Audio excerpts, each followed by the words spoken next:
I think finally revealing to the masses of ignorant people that the pyramids of Giza are not just some crazy like burial grounds and they're actually power plants is actually the first step in exposing a global financial cartel, like a global, almost like a world order that operates in alignment with these oil and gas companies that are forcing the global population to be enslaved to salvation by the means of oil monopolies and oligarchies, which are not used for any other reason than to get the public to be distracted from the fact that this earth and this reality we live in provides free energy through the ether.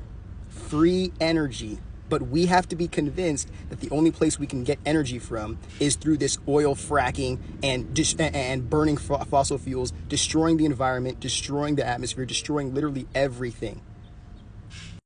To what?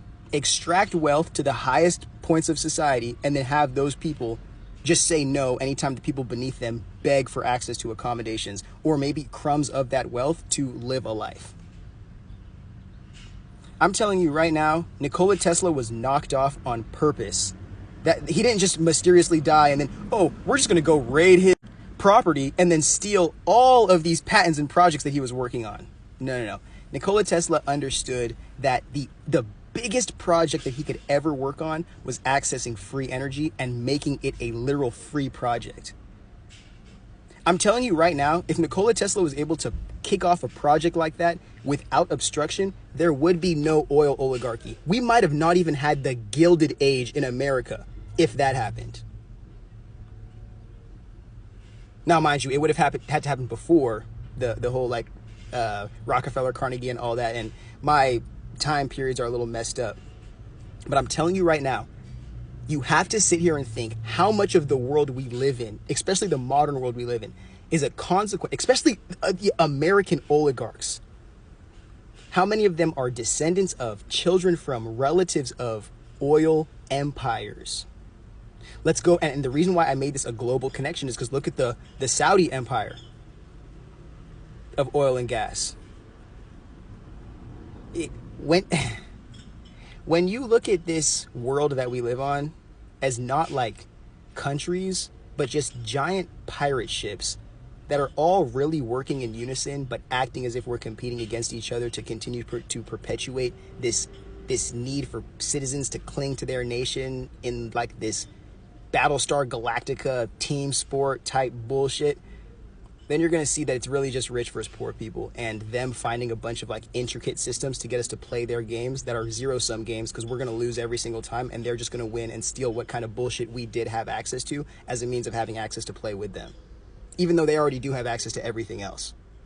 But finding out that the pyramids of Giza are free energy power plants or universal energy power plants, one, shows us that, yeah, it makes sense that black people could build pyramids.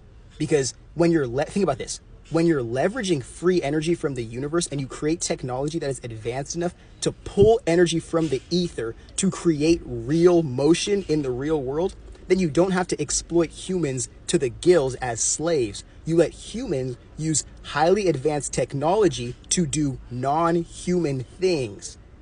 And then you can build pyramids. You can literally because the reason why we can't understand how the pyramids were built is because we're thinking using human labor or using machine labor, but we don't understand ethereal energy is infinite. And if we are able to align our technology, our understanding with it and leveraging that instead of trying to exploit productivity and human labor in its conditional sense, because our human bodies are conditional, but our ethereal energy is infinite, where's the limitations? We just need to bring more humans in to join the process. But when we don't have that connection to the ether, when we don't have that understanding of the world beyond our control, that the colonizer is at the mercy of, the colonizer's ignorance makes us think that, you know what, I want to build a structure like that. I want to build something that great. So I'm just going to try to enslave as many human beings as I can to make that. Wrong.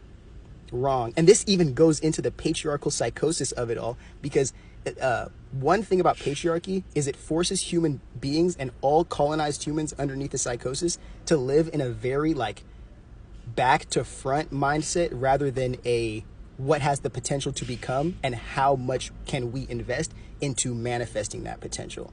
But these are so many crazy ass conversations. But pyramids of Giza, that should show you that black people are not only some of the coolest people on the planet, but probably so much more godly than you could ever imagine. And it's all because of the bullshit that you just allow to get shoved down your throat due to white supremacist religion, colonialism, ideology, political philosophy. It's just all nonsense, bro. Like, in a world where the internet exists and black people can research the real things that our ancestors have done, it's only a matter of time before you realize that every single thing they've ever said about us has been an insecurity or has been them just hating themselves and hoping that we hate ourselves enough to gain their validation to make them not feel the hatred that they do have for themselves or the fear they have being so existentially lonely and different on a planet full of cool people that they don't understand how to be a part with and collab with, so they just have to control, colonize, corrupt, and fuck up.